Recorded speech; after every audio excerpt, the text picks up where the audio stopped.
How's it going, everybody? Bryan, Alvarez, and Dave Meltzer here, Wrestling Observer Radio. It is November 8, 2018, figure4online.com/wrestlingobserver.com. We got a lot to get into here today. Let's not waste any time. The Floyd Mayweather story. I woke up this morning. Floyd Mayweather not fighting for RIZIN after all. Laughed uproariously. What happened?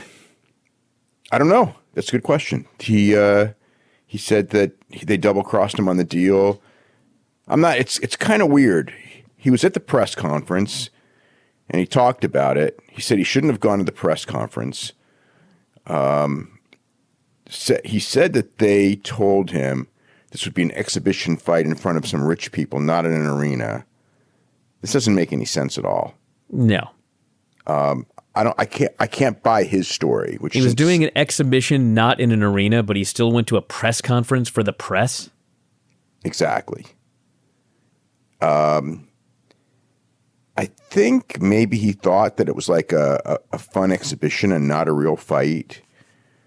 And that the idea that it was an exhibition was that it wouldn't count on his boxing record because the Japanese Boxing Commission wouldn't sanction it. Or maybe they wanted to do kickboxing rules, in which case he immediately wanted to bail out. But there's no way of really knowing. Could be a money thing, that he was expecting more money than, to actually fight than they were offering. I don't know. There was clearly, the big thing that everyone's taken on it is, oh my God, he saw Nasukawa and, saw that he was a real fighter and then wanted nothing to do with it. And I suppose there's a possibility that that's correct. Who knows what it really is? It's weird. You announce a fight, you're at a press conference for a fight, and you come back and say, I shouldn't have gone to the press conference, and there is no fight. So I don't know what it means. Obviously, the idea was to get Nasukawa some publicity, and by doing the fight and, making him a bigger name for the next 10 years, because they think that they can draw with him. And, whether he wins or loses, the fact is he was involved in a really big fight at that point. But something fell through. I don't know. I can't believe that it had to do with the idea as far as in a boxing match. I mean, no matter what, it's like kickboxing and boxing are completely different sports. And you put a great kickboxer in under boxing rules against a great boxer, everything's going to be wrong. I mean, there's always a chance in a fight something can happen, but generally, you can always tag a guy, but generally speaking, Floyd should have had little trouble with him in a boxing match, even with the age difference. Once you throw in kicks, it's a completely different game. Throwing kicks, it'd pretty much be probably one-sided in the other direction. So who knows what it was. It was very weird that when they asked about the rules that Sakakibara was saying that we would discuss that later. It's like, wouldn't the rules be something that you would know ahead of time? I mean, in a match like that, I mean, you would think that you'd have to, the key thing would be to agree on the rules. And so, I don't know. I don't know what happened. It fell apart, and Bryson got a little bit of publicity, and I guess now we have to get a new opponent for him in the main event. All right, we got a UFC show coming up this weekend on FX1. Korean Zombie, Yair Rodriguez is the main event. Donald Cerrone fighting, feels like for the 50th time this year against Mike Perry. Yeah. Raquel Pennington, Jermaine de Rondamay. Those are the top matches here. 6 matches on the main card. Yeah. It's just a show. I don't really have a lot of thoughts about it. Zombie looked good in his last fight, but he's fought very little in the last several years because of military service. Yair Rodriguez replacing Frankie Edgar, which would have been a really interesting fight with Frankie Edgar. I mean, with Yair, it's still an interesting fight, but Yair Rodriguez is not the caliber of Edgar. So Cerrone and Perry on paper is a pretty good fight stylistically. I mean, Perry's got weaknesses, but he hits real hard, and he's very aggressive. And Cerrone, You don't know what Cerrone you're going to get. I mean, Cerrone's been hit and miss. He's been in a lot of fights of late, but he's the more skilled for sure of the two. But I don't know what his jaw can take at this stage of the game.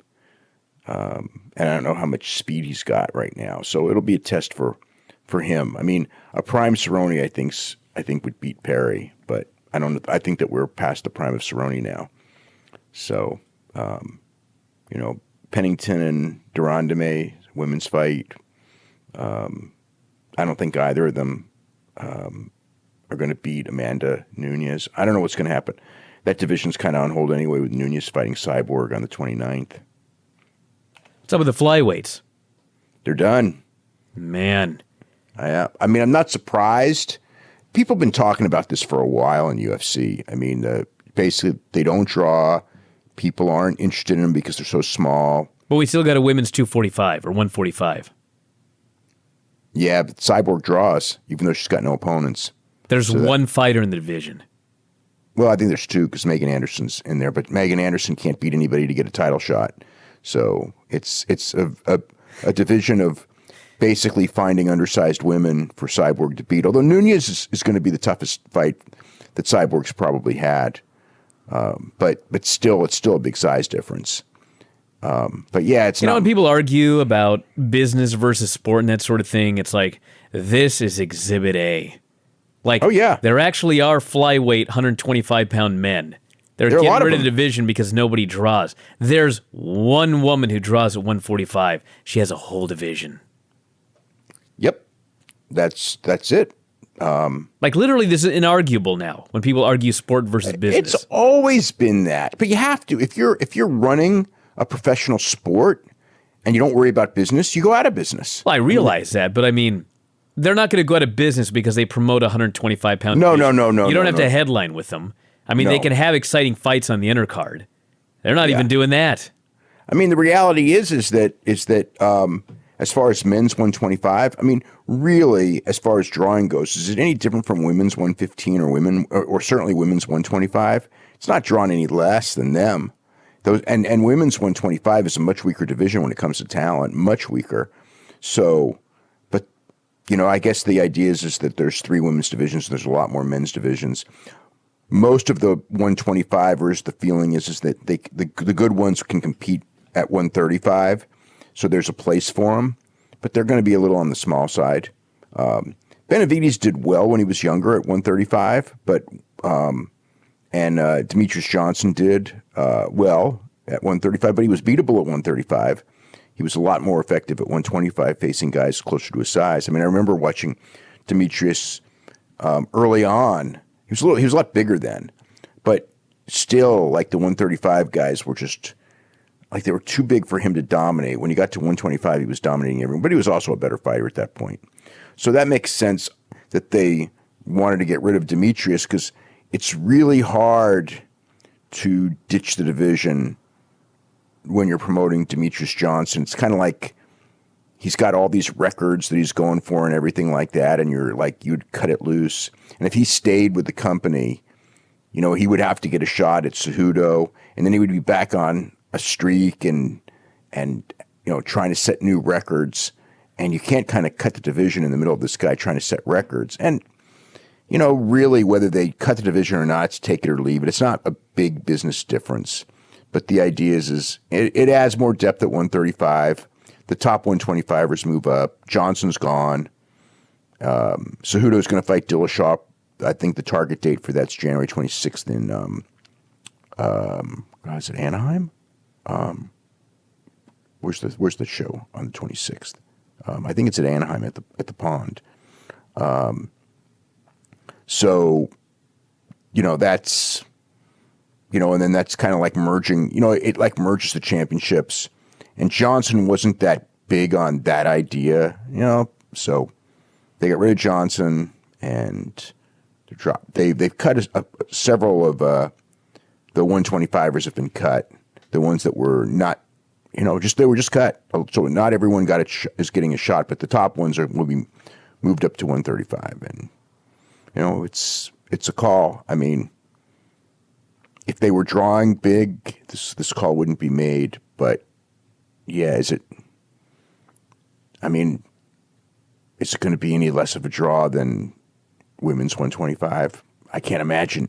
Or even women's 135 at this point. They're except for Cyborg, there's not a woman that's a draw right now, as far as a big main eventer. I mean, Paige Van Zandt can draw TV ratings, but she can't headline a pay-per-view. So, yeah, there's really nothing. But yeah, I mean, the reality is right now that there's only a few people who can draw in UFC anyway. I mean, if you're going to get rid of divisions that can't draw, you're going to kind of get rid of everybody but John Jones and Cyborg and about Conor, Khabib, who's about to be a free agent, by the way. Khabib's only got one more fight on his contract. And right now, there's people spending lots of money. I mean, DAZN might go after him and overpay him for Bellator. One might overpay him like crazy. There's always the chance of him doing a boxing match as a free agent with Floyd.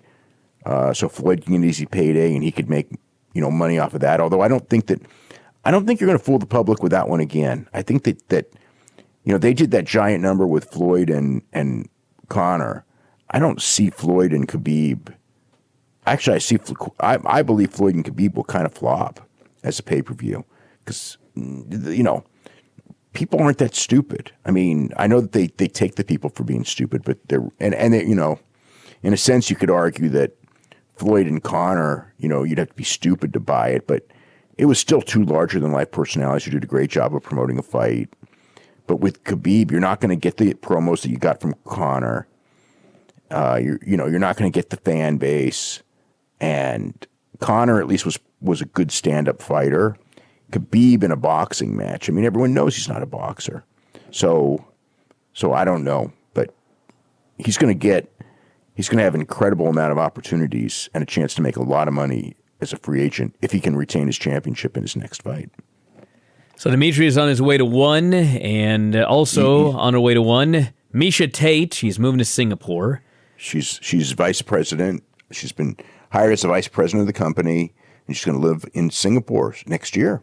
How about that? She must be getting paid a ton of money to make that move. Would take her family over to Singapore? Yep, new baby, husband. Yeah, well, they got money, allegedly. They've really got money. I mean, that's not allegedly. That's documented. So then they're spending it, and they're opening up an esports promotion with Demetrius as the face of the promotion. So he's not going to just be a fighter. He's going to be promoting their esports company as well. So Saturday night was the last pay-per-view with Cormier. Derek Lewis on top. Cormier, obviously, 2:14 of the second round. Submission.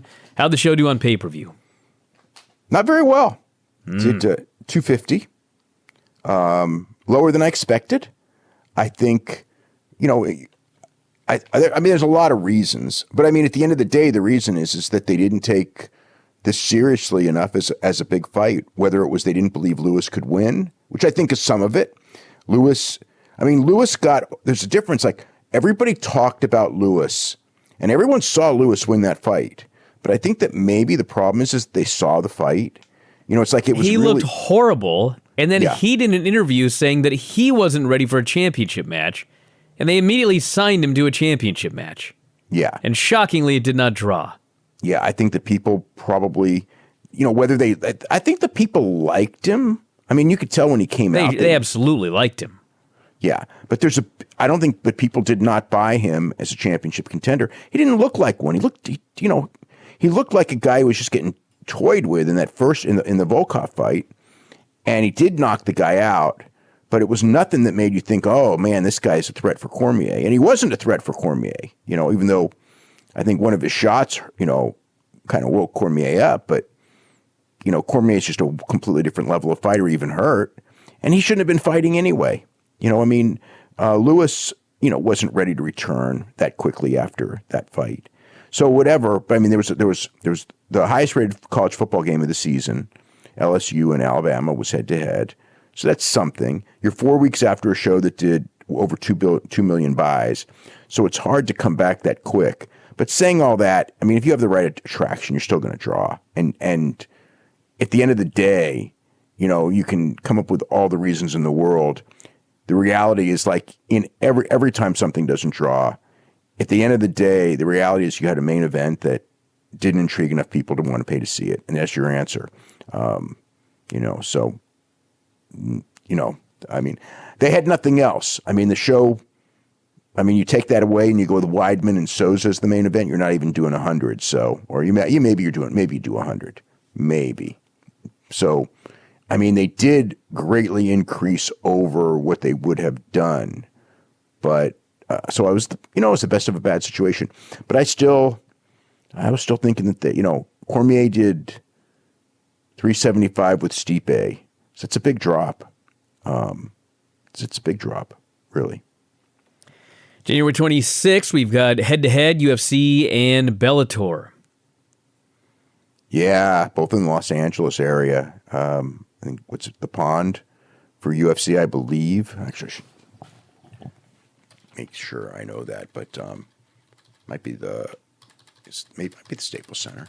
But they're doing the Forum for, I know the Forum is, hold on, let me check. It is, where are we? Yeah, Honda Center for UFC, Forum for Bellator. Bellator's got Fedor and Ryan Bader, and Aaron Pico's fighting Henry Corrales. And UFC has anything signed? Robbie Lawler, Ben Askren. Yeah, Ben Askren. James Vick, Paul Felder. Yeah, and they're looking at, as I said, Cejudo and Dillashaw. That's not signed. They're talking about Dominic Cruz and John Lineker as well.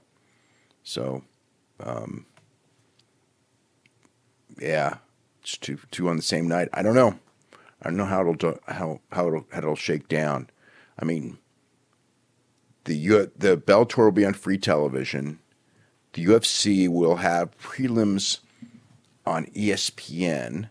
So we'll see. I don't think that's going to make a big difference to the pay-per-view number, but there should be more viewers on ESPN than there were on FS1, and I guess that's going to, you know, give us an example. I mean, the FS1 prelims did not do well this past Saturday, which also resulted in the pay-per-view not doing big numbers either. So, yeah, so that's what's going on there. Yeah, Robbie Lawler as an opponent for Askren's kind of different. I don't know what Robbie Lawler has left. He didn't look particularly good in his last fight. Still, he's very good at. He's not great at defending takedowns, but he's pretty damn good at it. And if you can defend takedowns against Askren, I mean, Askren never really gets hit a lot, but Askren had trouble with Jay Hiron, who was a good enough wrestler to block his takedowns. Not every round, but in a couple of rounds, and was able, you know. So I don't know. I mean, in some ways, it's like McGregor and Khabib. If Lawler can block his takedowns, he's going to beat him. If he can't, he will lose. And, you know, I mean, Lawler's gone in there with some good wrestlers. I mean, not just Johnny Hendricks, but Koscheck and others, and done real well with them because he's got good takedown defense. So, but then again, we don't know, you know, Lawler's been around for a long time. I don't think he's as good as a fighter as he was 3 years ago either. All right, we got a couple of deaths to talk about here in pro wrestling. Jose Lothario. Yeah, Jose Lothario was huge in Texas in the 70s especially. He was the guy he was the number one babyface for years in Houston, Corpus Christi, and San Antonio. Texas was an interesting promotion. In that era, you know, Texas would run, every Monday was Fort Worth, every Tuesday was Dallas at the Sportatorium, every Wednesday was San Antonio, every Thursday was Corpus Christi, and every Friday was Houston, and then they ran spot shows and all the other nights. So Fritz von Erich was the guy on Mondays and Tuesdays in Dallas and Fort Worth. He was the big baby face, but Fritz did not go. I mean, on occasion, he would go to San Antonio, Corpus Christi, and Houston, but very rarely. So Fritz would have his big opponents that he would face in the main events in Dallas and Fort Worth, who are the guys he was feuding with. And those same guys would feud with Jose in the other cities. And, Jose would work in Dallas. Fritz was the big star there, but he would probably be the number 2 babyface for a lot of the years as well. So he was one of the, I saw a lot of Jose because we got Texas wrestling here. And, I mean, he was a big star in California in the 60s. Him and Pepper Gomez as a team. He was a star everywhere. He's a big star in Florida. He was a baby face. He knew how to sell. He made really good comebacks. The gimmick was that he was like a champion boxer in Mexico who came to the United States. So when he would make, the boxing comebacks, the place would go crazy. He was a real strong ring psychologist. Dusty called him, I think one of the best baby faces, or the best baby face of that era. And as far as just knowing how to work as a baby face. His promos were real good for that era. He came off like a nice guy that everybody would like. When he got older, he was like he was not a big guy at all. He didn't have a great body or anything like that. He was probably good looking when he was young. By the time I saw him, he was older. And in the late 70s, they did a really good angle with him and Gino Hernandez. So the deal was Jose and Luis Hernandez had been a tag team in Texas. And Luis Hernandez died in 72 of a heart attack. And his stepson, Gino, wanted to get into pro wrestling. So the idea was that Jose, because he was friends with his father, helped Gino along and broke Gino in. I mean, Paul Bosch pretty much broke Gino in, but the storyline was that, Jose was looking after him and they became a tag team, and Gino rose up the ranks really quick, and Gino's the star on the rise, and Jose, was in his 40s by this point. So it was kind of like grooming Gino to be the new Mexican star, the handsome half-breed, so Mexican-American star. In the promotion, he was going to be the big baby face. And traditionally in pro wrestling, when you have this dynamic, the idea is the old guy gets jealous of how quickly the young guy's there and surpassing him and turns on him. But this one was done in the opposite direction, that Gino, just completely, and it worked greatly actually, because Gino turned on Jose. Jose really could never be a heel. It wouldn't have been a good idea, especially at that stage of his career, so Gino turned on Jose, and the people were just furious at Gino for turning on Jose, and Gino was a really great heel for that era at the time in time and place. So they had a long series of matches. It was the young punk against the old veteran that you just wanted to see teach him a lesson, ending with the big hair match in the Houston Coliseum, and Jose shaved Gino's head, which was a big deal. Gino bleached his hair blonde, and it was gorgeous Gino Hernandez and all that. So that was like Jose's. It was his last super big program, but he's still, the guy was in the United States. He came to the U.S. in 57, and by 59 he was holding championships. He was World Tag Team Champion with Leo Nomalini and with Ramon Torres. This is in 59. And he was everywhere he went. He was champion in every territory he went constantly through 1982. And he was always Texas heavyweight champion, tape fist champion, or Texas brass knucks champion, because, with the boxing gimmick, a lot of his programs would end with the big boxing match or the tape fist match. where he would outbox the guy and bloody him up. Lots of blood matches. I saw Jose against Jack Briscoe on San Antonio television for the world title.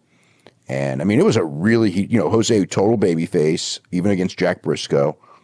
And it was, I wouldn't say it was a great match, but it was a very good match that had a ton of heat.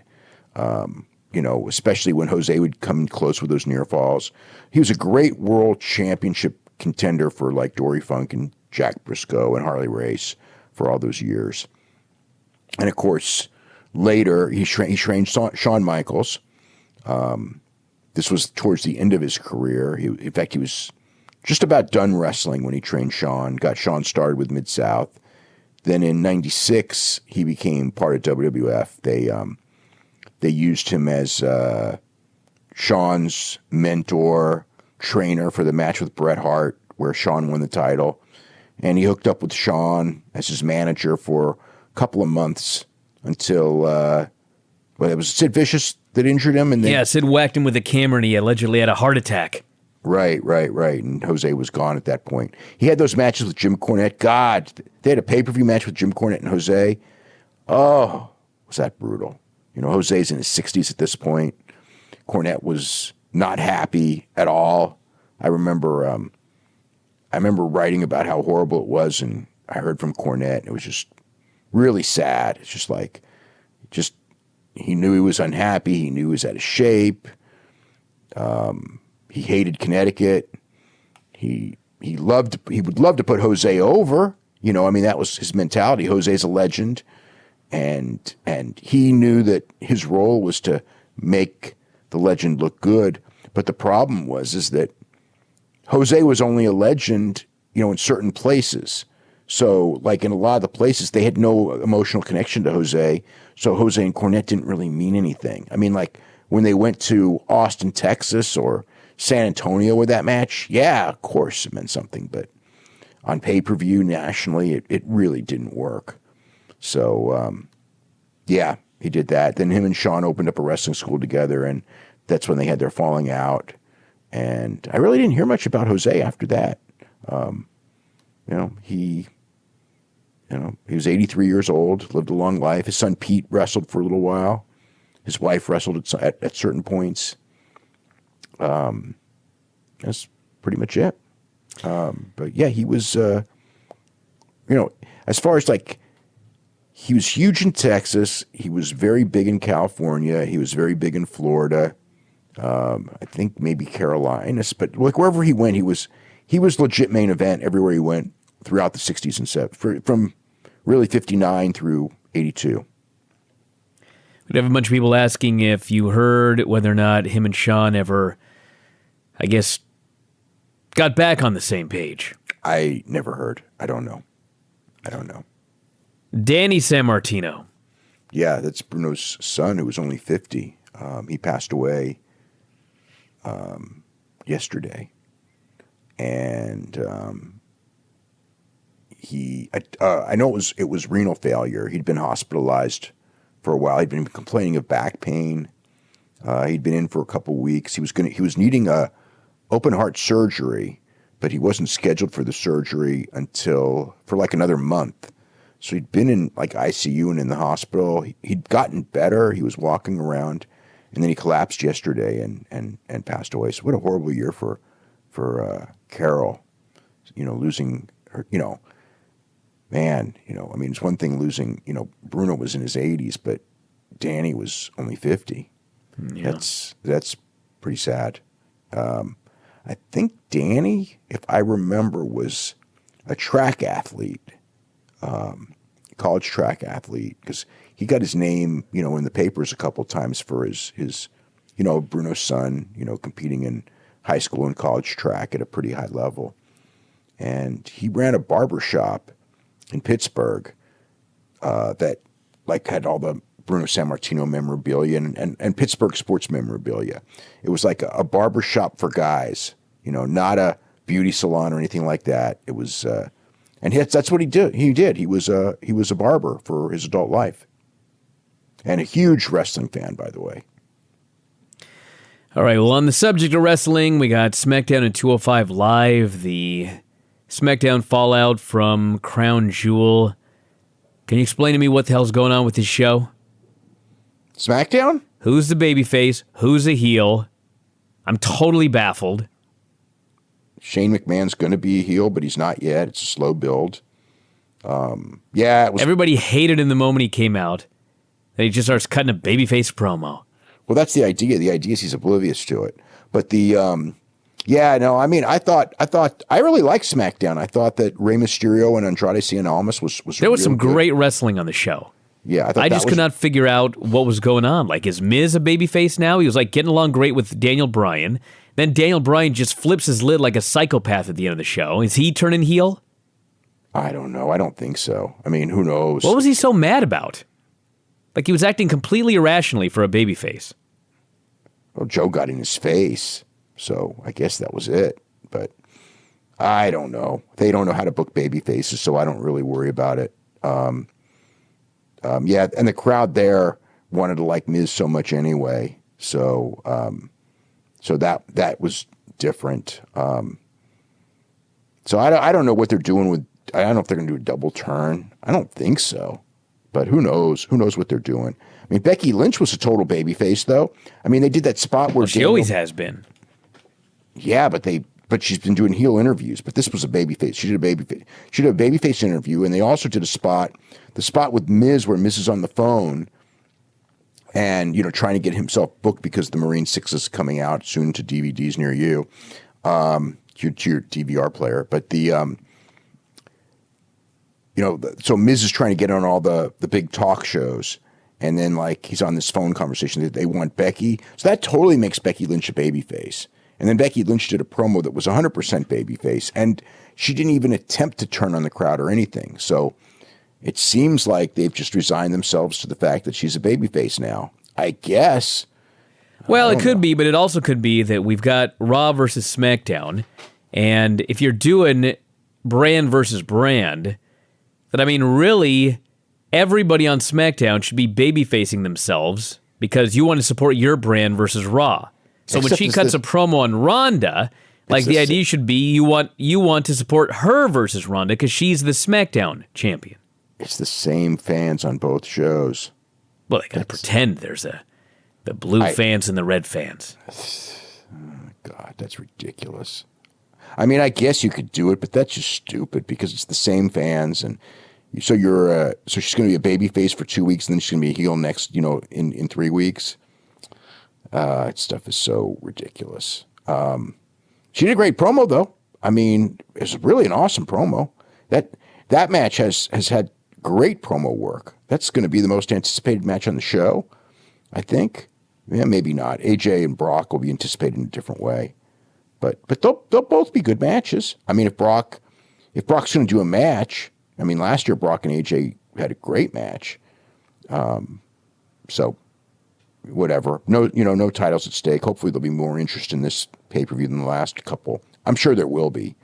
But it's like there's really no ramifications. Like, was it bragging rights between Shane and Stephanie? Who the fuck cares? You know what I mean?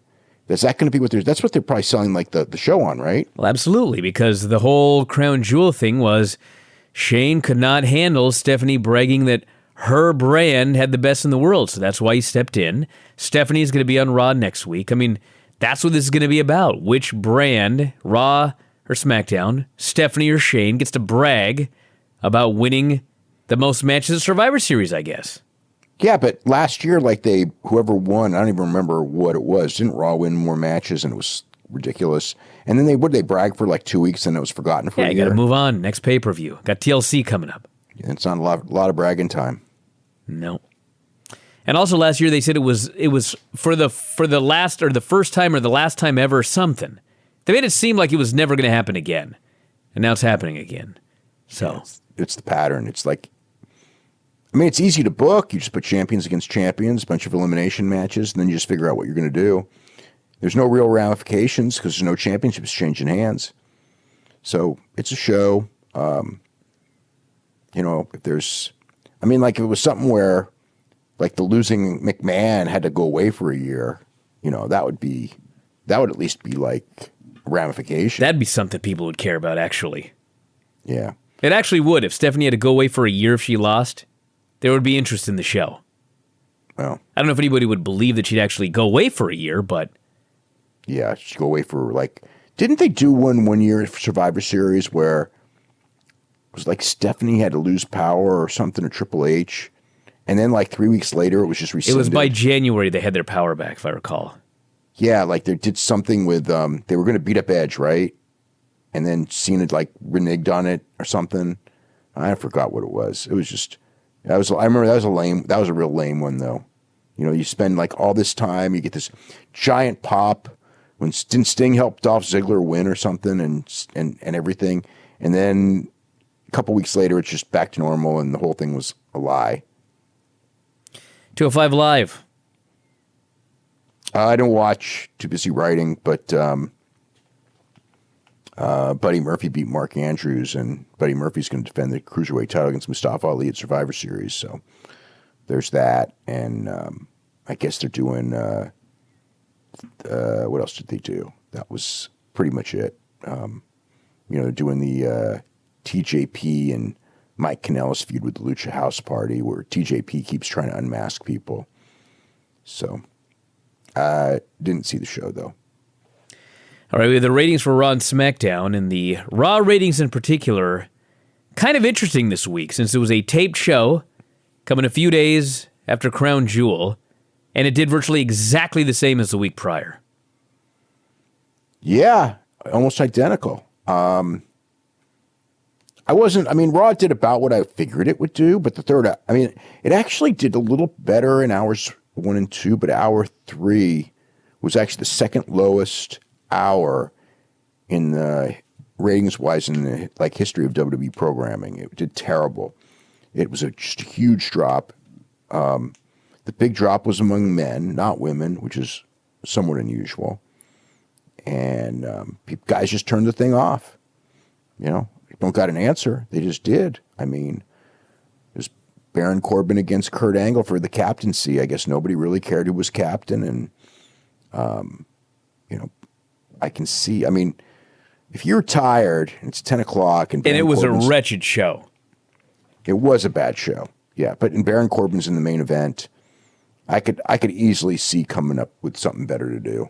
Anything would be probably better to do than that.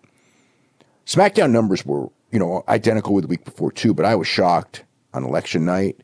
I mean, it there was almost no difference from the week before. It's like I was amazed. I thought that I thought SmackDown was going to get killed. It just shows that those people who watch SmackDown, they're going to watch SmackDown no matter what, I guess, because it's like they went against the World Series, and then they didn't go against the World Series, and it's supposed to go up, but it didn't. It stayed the same. Then they go against the election, and it still stays the same. So it's like they've got this audience of 2.1 million people. I know what's going to happen when they go to Fox, because Fox is doing close to 4 million people on Friday nights, and they, you know what I mean? And so SmackDown has to make sense. It's got to do way over that. There's not a prayer it's going to do that. They may have, well, we'll see what happens, but it's funny because I wonder how much TV people actually study what they buy, because the whole deal with SmackDown is it's supposed to be, and Raw is it's supposed to be DVR proof, but the number of people that watch it on DVR by percentage is almost identical to every other show. It's not like if you watch the NBA, very few people watch it on DVR. I mean, it's very small, but for whatever reason, I don't even know how UFC does on DVR. I mean, Ultimate Fighter does, people will watch it whenever they feel like watching it.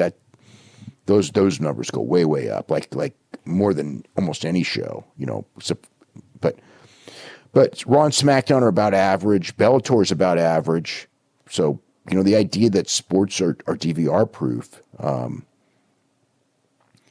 mean, the NFL might be and the NBA might be to a degree, but this stuff isn't.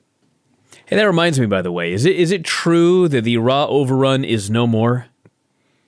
I read that. I do not have that confirmed. I asked, but I haven't gotten a response yet, if that's the case or not.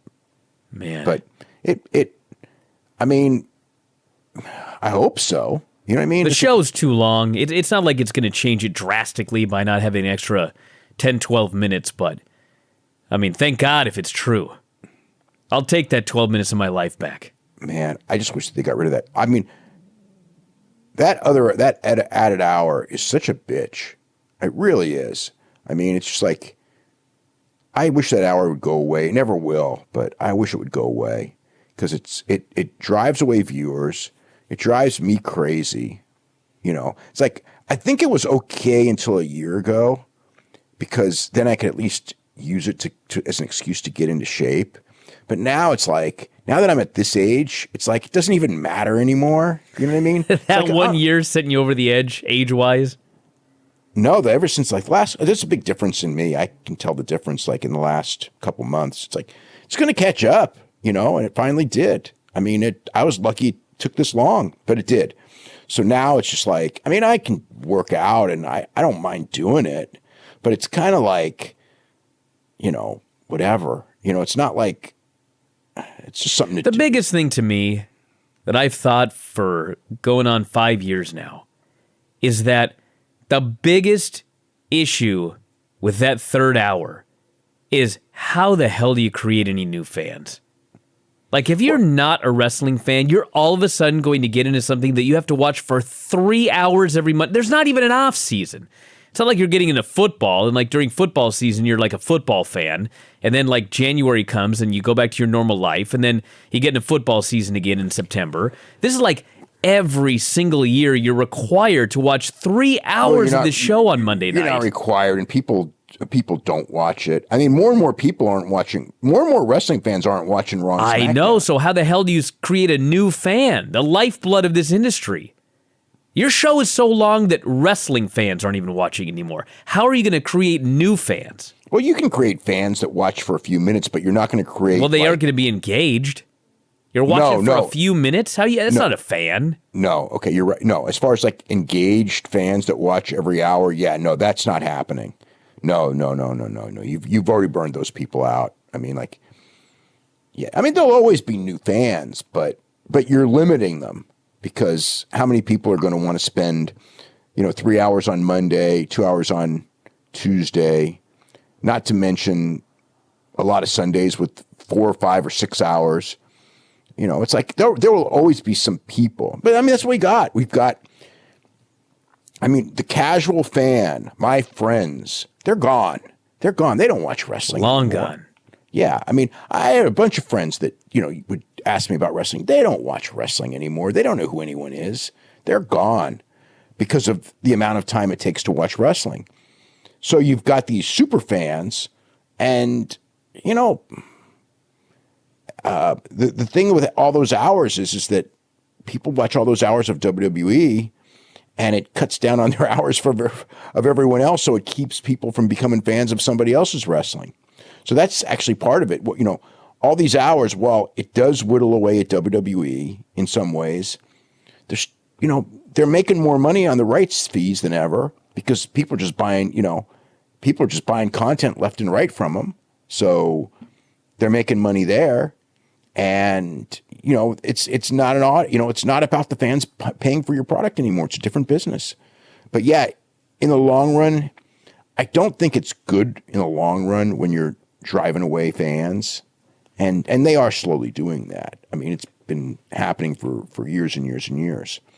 So, but by presenting so much stuff, you're really not getting anyone who's like a casual fan. You don't really see casual fans tuning into becoming Ring of Honor fans or becoming New Japan fans, really. I mean, I know some people do, but not really. I mean, because or Impact or anything like that. I mean, the one thing that they've done, or Lucha Underground, is those fan bases are real niche right now. Well, I mean, I've had more people. This is a very small number, and it's just me, so it doesn't really count. But I've had more people tell me that they discovered and became fans of New Japan on Access than have told me that they just recently became fans of WWE. Yeah, but I don't know. I mean, if WWE did only had a couple hours a week and New Japan on Access with 1 hour a week, I think a lot of people would probably watch it. But once you've had all those hours of WWE, it's like, I wonder like how much I would watch, what I would watch and everything like that if it wasn't my job. I mean, I don't know what I would do. I mean, I usually enjoy the Saturday nights UFCs. I would probably get the WWE Network. Actually, you know what? If it wasn't my job, I probably would have canceled the WWE Network recently. Really? I absolutely would just keep the WWE Network. Yeah, no, I would. Just because of the archives. Look, I got all that stuff myself. I don't need to do that. But well, I don't have tapes, so I'll keep the digital version. Yeah, but I mean, the thing I wouldn't. But I don't. I'm not going to watch old stuff anyway. I mean, there's so much new stuff to watch. I'd rather watch something with guys that are coming up than guys from 30 years ago. So, I would. I mean, I would have. I mean, if it was just as a fan, I would have canceled WWE Network for sure. Over the Saudi thing, and I probably would have stopped watching. Because the one thing is that me knowing all this stuff, I got plenty of good wrestling to watch. I don't need WWE. I mean, it's nothing against it. I mean, and I enjoy NXT a lot, but, yeah, I mean, as far as that, I would have for sure. I would have just said, hell, I can watch, I can watch New Japan. I can watch CML. I got so much wrestling I can watch. CMLL is so much fun on Friday nights. New Japan is really good. Revolution Pro is just a fun 2 hour plus house shows every couple weeks. Those things are just fun. Progress is fun. What else? Impact is okay. Impact is fun too, for the most part. So yeah, there's just I could watch All Japan is good. There's an endless supply of good wrestling that nobody watches. But I mean, quality wise, it's freaking awesome. There's more good wrestling than ever before. It's just that there's less fans than ever before. But that's just how the thing's evolving. Well, on the subject of New Japan, we got the Tag League 2018, which is coming up. The finals on December 9th. It kicks off on November 17th. Here are the teams. We got Makabe and Toa Hanare, Kojima and Tenzan. Oh my God. Nagata and Manabu Nakanishi. Yeah. Yato Yoshida and Shota Umino. So Yoshida and Umino are going to be like the team to watch because they're not going to win. They may not win any matches. In fact, they probably won't win any. Let's see. So they might go 0-13. Maybe they'll go 1-12. But I'll bet you that they're going to have the coolest opening matches on almost every show. Those guys are, Yoshida's got some size on him and he's really good. And Umino, just the fact he's in this tournament is such a vote of confidence for him.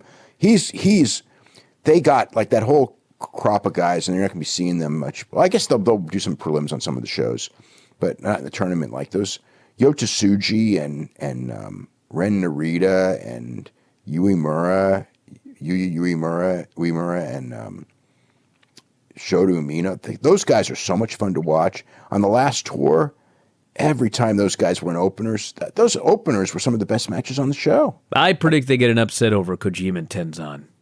Well, I think you're going to be dead wrong on that. I don't think they're beating Kojima and Tenzan for sure.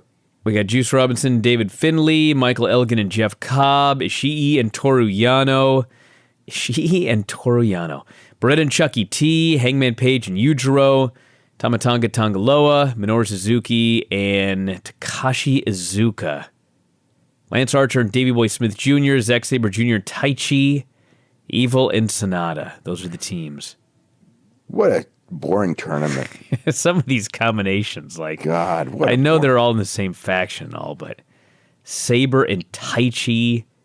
I mean, couldn't they have Iizuka and Suzuki? Couldn't they have like put Suzuki and Sabre together? Like you have a team that can actually win the tournament. I don't know.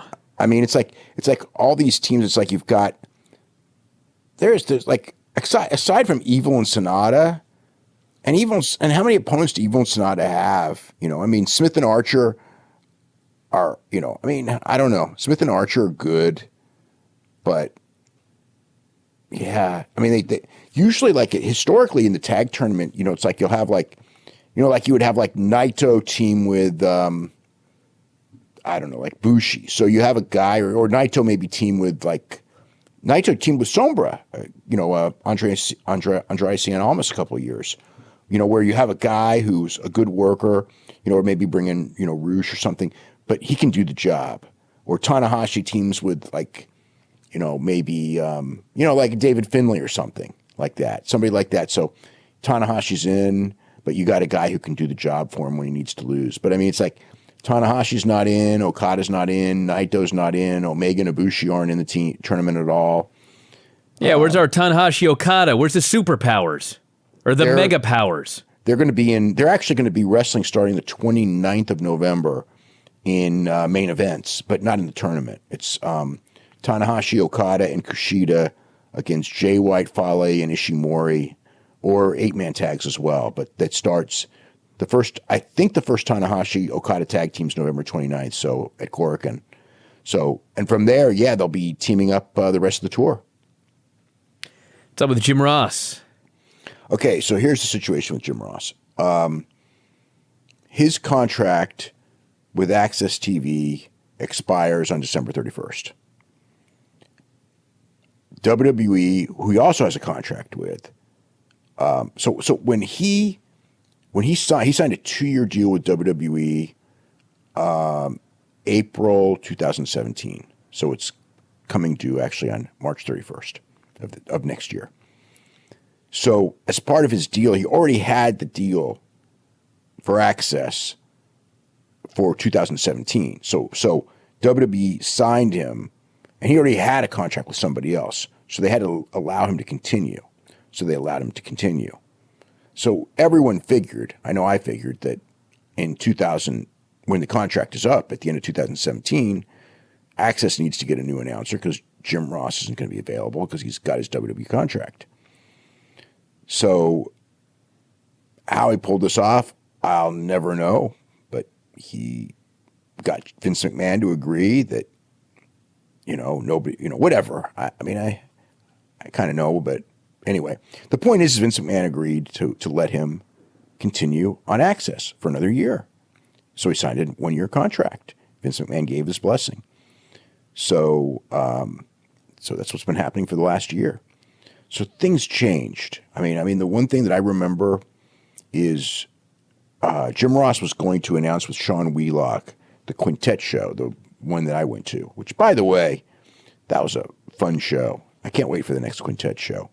If you like old UWF style pro wrestling, or if you just like submissions in martial arts, and just like old Pancrase when it was more submission oriented than striking oriented, you'll love Quintet. Because it's like it's kind of like watching like a Survivor Series every show. I mean, it's just great. It's just great. I mean, the people didn't really know what to make of it. The show that I went to in Vegas, and there weren't a lot of people there, but when it was over, everyone was just like, this was really fun. So anyway, it's a really fun show. But anyway, so Jim Ross and Sean Wheelock were supposed to announce, but WWE would not give Jim Ross the okay to announce that show. So that's the first one where they said, no, you can't do it. So now they've said, no, you can't do New Japan. So after December 31st, he can't do New Japan. But on April 1st, he will be out of his WWE contract. So at that point, he'll be a free agent and he can do New Japan. So it looks like, as it stands right now, unless he re-signs with WWE, which is always a possibility, but it's looking unlikely, or WWE changes its mind, or whatever, that he's going to be, they're going to have to get an announcer for at least for 3 months during that interim period. So that's the story with Jim Ross in New Japan.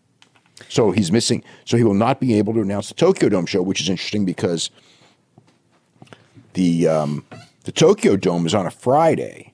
So even though it's like before 8 p.m.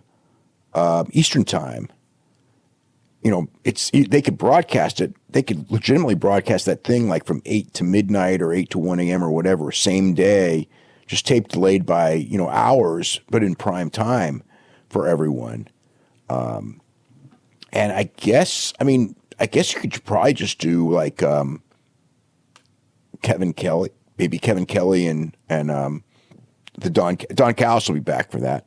So maybe Kevin Kelly and Don Callis and broadcast that on Access, or maybe they'll have Barnett and I don't know who. Hopefully it's not Lanny Poffo. But there's people who can do it. But God, I hope it's not Stryker.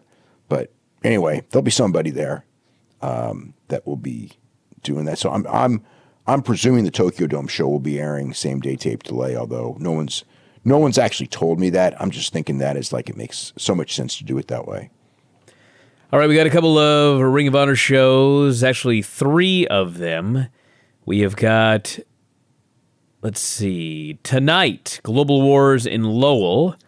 We got Global Wars in Buffalo on Friday, and Sunday, Global Wars in Toronto. So 3 big shows, all of which you can check out on Honor Club. And then Final Battle is coming up on December 14th in New York. And do we have a card? I actually have the whole card. Really? Yeah. This will be breaking news. Yeah. Let's see. It's a good card. It's a really good card. Jay Lethal and Cody for the Ring of Honor title. So, Jeff Cobb and Paige for the TV title, which I think is going to be a hell of a match. A ladder match with Frankie Kazarian and Scorpio Sky against the Young Bucks and the Briscoes, which I think will probably be an insane match. I mean, Young Bucks ladder matches are always fantastic. And they had the one, remember the one that they had with, was it Kazarian and Christopher Daniels? That match was freaking awesome. So this will probably be similar.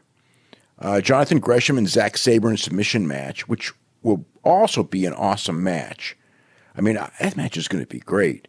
Christopher Daniels against Marty Scurll, Matt Taven against Dalton Castle, Bully Ray against Flip Gordon, and Sumie Sakai defending in a 4-way. Madison Rayne will be one of the women in the 4-way. So that's the card. Tonight in Lewiston, the Young Bucks lost to Bully Ray and Silas Young when Silas Young pinned Matt after a TKO. Wow. So there. And Cody and Paige lost to the Briscoes. But at least Cody and Paige losing to the Briscoes is like, that kind of makes sense.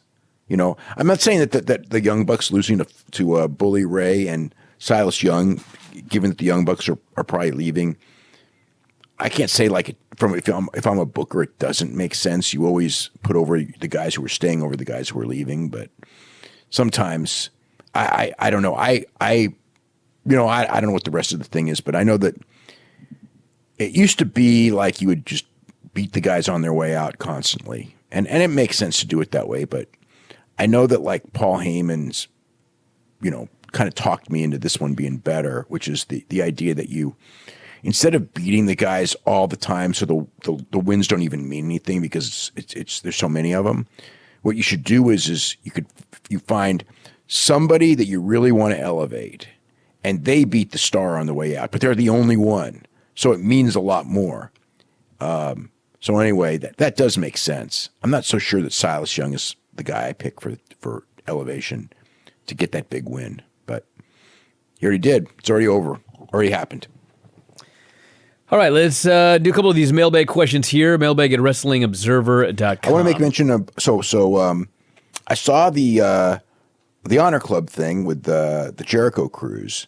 So I saw that show. That show was a fun show to watch. I mean, it looked, God, I've seen so much stuff from that cruise. I saw my friends get married. They're already married. Did you see their wedding? They got married and they were already married. I think they've been married for like 30 years. They renewed their vows. Dave and Nanette McCormick. And I got mentioned like 4 or 5 times in their vows. So that was pretty cool. And you know who married them? Let me think about this. I give up. Sinister Minister. Sinister Minister was there. By the way, I think you met them in Chicago. I may have. Yeah. So anyway, but no, it was Matt Massey Sr., Papa Buck. How about that? Yeah, he officiated their wedding. So I saw, or their renewal of their vows. They've been married since like 1989 or something. They met tape trading through the Observer. How about in 1989? That? Yes. So anyway. Lives you've brought together, Dave. Yeah, and broken apart too. That's true. Yeah. So yeah, it works both ways. I don't really like the other one, but the truth is that it happens. So I saw that, and then the matches. So the match, it was really interesting watching. So Young Bucks and Jericho against Omega, Cody, and Marty Scurll match was freaking great. It's like you're watching this stuff on a boat, and you just kind of figure that, it's on a boat, and you're just going to go out there, and you're going to kind of have fun and do your comedy. No. Club La Vela. Some of my favorite nitros of all time, that floating ring. Anytime there's water, anytime you're outdoors, like a field trip, it's always great. Yeah, but I mean, these guys worked like it was, well, I mean, here's the thing. I mean, because Jericho kind of told me this anyway. It's like, that was kind of the mentality that everyone was going to go out there and they were going to kind of, perform before these fans and kind of have fun with the fans and do nice, easy matches. And then the idea was that, why don't we put this on pay-per-view? And now that it's on pay-per-view, you have to do pay-per-view matches. So, I mean, this was like watching a New Japan main event. I mean, you had 6 guys or Ring of Honor main event or whatever. It was really a hell of a match. They didn't do all the crazy dives, but I mean, as far as like in-ring and everything like that, I mean, you don't have to do dives to have a great match by any means. This match was great. The Jay Briscoe, boy, did he have his working shoes on. He had a great match with Flip Gordon, and he had a great match with Mark Briscoe. And there were a couple other matches. I mean, it's like I watched this thing on this freaking boat, and it was like 3 times as good as that Crown Jewel. And it was the same format because it was a tournament for the best, instead of the best in the world, it was for the best on the boat, which Flip Gordon won, by the way. So he's going to get a shot at Jay Lethal. And it's like lesser names, and they're having like way better matches, like not even comparable. They're so much better. And it looked like everybody was having a raucous time. It really looked like fun. And all these, I'm thinking we maybe should go there and do a whole bunch of podcast interviews, because that's what everyone did. Like Jim Ross and Jericho and all these other people that were there doing podcast interviews with everyone. So maybe we should do that next year, if there is a next year. I mean, it's like there's no date or anything like that for another one, but I think the plan is probably, I mean, Jericho's idea is to make this thing an annual thing. But that 6-man tag was a hell of a match. I mean, trying to think. It was better than any match except for Suzuki and Ishii on the Power Struggle show. And it was very different. I wouldn't even say it was necessarily even worse. I mean, it was the same caliber, just different, completely different. So Jericho's dressed up like one of the Young Bucks, and he's like wrestling like this rock and roll wrestler, from the 80s, like when he teamed with Lance Storm, sort of, like the Thrill Seekers. So at first, like I'm watching Jericho in this Young Bucks costume, and I'm just thinking like, I mean, it's like, that's cool 20 years ago for Jericho, but this is ridiculous, right? And plus, it's like, when you do like this rock and roll babyface wrestler, you got to like work kind of like Ricky Morton or Shawn Michaels or somebody like when they're young, and you do this like, that type of style, which is not really so great when you're in your late 40s. And goddamn, I mean, it's like Jericho is so versatile. I mean, he can do like every time you see him, he does a different style of match. And, I thought like, how's he going to, do a rock and roll express match, and keep up with all these guys. And he completely did. It was like, he didn't stand out in a negative way. He was as good or better than any of them. Every one of them had their working shoes on. I mean, there were some comedy spots for sure, But it ended up being just a hell of a match. Just really a hell of a match. So, yeah, that was that. And none of the Impact stuff was on the Honor Club thing because Ring of Honor didn't want any Impact guys on their show, I guess. So we didn't get to see, and a lot of the Impact guys were there too. They had a lot of different individuals on that boat. 2,000 people, over 2,000 people on the boat. It's awesome. Yeah. Yeah, it's one of those things where because the word of mouth was so good, there was a lot of great stuff on Twitter about it. It aired. I think a lot of people saw it. I heard a lot of people saw it. I think that if they did it again next year, it's going to be like a lot hotter than it was this year. It's going to be a hotter ticket next year. That's kind of the way I feel. You might be right. Because Jericho got really mad at Sempervive. Because when Sempervive was talking about the cruise on Observer Live, he brought up the fact that there had been like the Bruise Cruise, or these cruises they'd done in WCW. Wrestle Vessel and the Bruise Yep, Cruise, and Jericho got so mad. And Mike wasn't even trying to say that he thought that was what this was going to be. He was just bringing up that these were some famous cruises that had been done in the past. And Jericho got mad, like, this is going to be awesome. This is not going to be like these stupid cruises back in the WCW days. He was right. He was right. But the point of this is, like, there may have been fans that thought, God, the Wrestle Vessel, the Bruise Cruise, like, that may have been what they thought going in. And now that they know that that's absolutely not what happened and everybody had a great time and there were these great matches and they ended up on pay-per-view, I mean, it's possible that next year it will be hotter because of that. That's the idea. I mean, the thing is that if you, and I don't know, I didn't go, okay, but I know that like at the end, like, you know, when they were docking and there's like another boat, you know, with who knows what, whether it was Kiss or somebody that was going there, and like all the wrestling fans are doing their wrestling chants, going, you know, like, you know, your cruise sucks, things like that. Like they were like doing that, but the thing is like, if you like went this year and you spent, let's say $2,000 to go for like 3 or 4 days, okay? I mean, it's like, I know like people who do cruises, okay? But it's like when you do a cruise, it's like you don't go back next year and do a cruise again. I mean, it's like you did your cruise. So I don't know if like those people, now everyone said they had a great time, but does that mean next year you go again? I mean, maybe you do. And is the word of mouth, I mean, like, and how many people are willing to do that? Number one, you know, you got to take days off work and all that. And they lucked into, in some ways, you know, I mean, there'll always be talent and there'll always be the older wrestlers, you know what I mean? Like Pat Patterson and Ricky Steamboat and all of Jericho's friends, Conan and everyone but Disco Inferno, because he only had 13 months to get his visa and he didn't. How do you do that, by the way? A lot of stuff going on. I guess. He was busy turning on me in Vegas. I guess. Anyway, I mean, there'll always be those kind of guys that will always be available. But, I mean, I guess that, like, if you make a deal with, like, Ring of Honor, they'll always be. But, you know, Ring of Honor, I mean, they may not have the talent next year.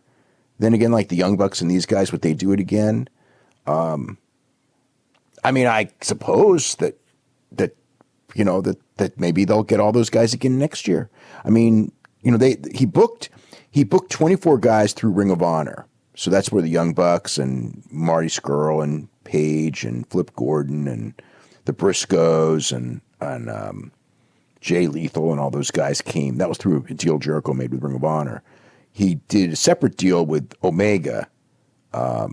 You know, who I guess he thought was very important to get because he's Kenny Omega. And that included like one match. And Jericho was not going to wrestle on the cruise. He even told me and said before, it's like, I'm going to be way too busy. I can't wrestle on the cruise. But he wrestled on the cruise, as it turned out. Anyway, and he performed like 3 shows with Fozzy, and he did all kinds of podcasts and God knows what else.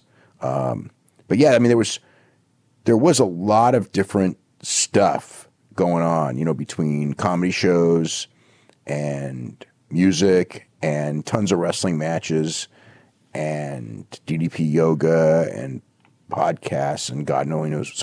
So yeah,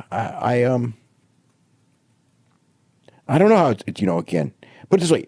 If it does really good in year 2, and maybe if it's hotter in year 2, I think it becomes a franchise. Because the one thing that this had that those other cruises didn't have, number one, you had like a lot of really good wrestling matches with really good people.